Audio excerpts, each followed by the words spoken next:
Ce vendredi 23 janvier 2026, au Rwanda, plus de 20 journalistes venus de Bukavu, en République démocratique du Congo, et de Tchangougou-Ruzizi ont participé à un atelier régional sur les responsabilités sociales du journaliste dans l'édification de la paix. Objectif, renforcer les capacités des professionnels de médias afin de promouvoir une culture de paix, contribuer à la cohésion sociale dans la région et lutter contre les discours de haine et les tensions communautaires. Prenant la parole, l'abbé Valence Niragire, secrétaire général de la Commission épiscopale justice et PC et JP Rwanda, a rappelé que, bien que les journalistes soient indispensables à l'information et à l'édification des communautés, ils ne sont pas à l'abri de la manipulation, de la désinformation et de l'étranglement de la vérité au profit d'intérêts divergents. Il a appelé les journalistes au respect de l'éthique et de la déontologie professionnelle, tout en mettant l'accent sur la nécessité d'un journalisme de paix capable de favoriser la cohésion sociale, le vivre ensemble et la promotion de la paix.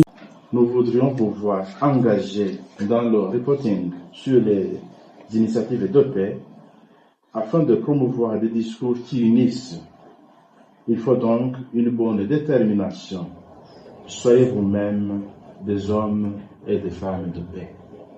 Au cours de cette formation, les facilitateurs sont revenus sur les principes fondamentaux du journalisme responsable, notamment dire sans nuire, montrer sans choquer, dénoncer sans condamner et informer sans décourager. Les participants ont également échangé sur les défis auxquels ils font face dans l'exercice de leur métier avant de proposer des pistes de solutions et de prendre des engagements concrets en faveur d'un journalisme au service de la paix. Engagement de collaboration et de cohésion mutuelle entre nous comme journalistes, aussi un engagement de ne pas céder, de maîtriser les aspects d'éthique, parce qu'on va parler de la responsabilité sociale.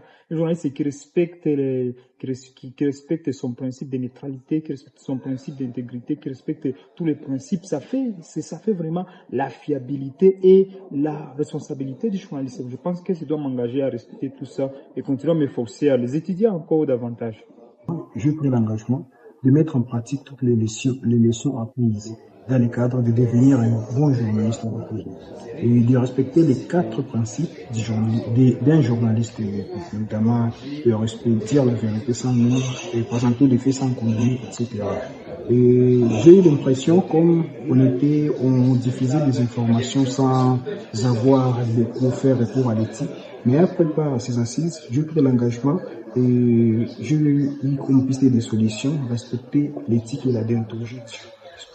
Connaissant les conflits persistants dans notre région du Grand Lac, où il y a des tensions partout, moi, dans mes reportages, je fais toujours recours, mais j'ai eu comme impression que je ne mettais pas beaucoup trop les victimes au centre, au cœur de mes activités. Mais à compter d'aujourd'hui, chaque production, mes prochaines productions, je vais mettre les victimes, je vais mettre la population, la communauté au centre de toutes mes productions, tout en respectant l'éthique et la déontologie.